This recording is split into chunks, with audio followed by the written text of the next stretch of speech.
How to create a Wattpad account. Now, Wattpad is actually the world's largest storytelling community in which you can go ahead and create. This is where you can share your unique voice and original story on Wattpad and find the writing resources you need to craft a story only you can tell. You can also build and amplify. Now, for you to be able to create an account, now just head directly to wattpad.com if you're using your laptop or PC via your preferred web browser.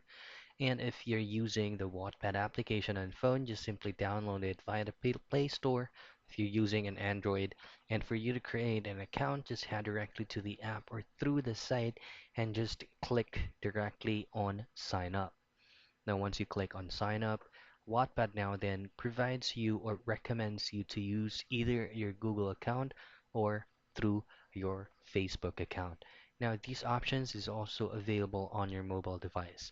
You can even log in using with email addresses, except for email address not associated with Wattpad. And that's it. That's how you simply create a Wattpad account.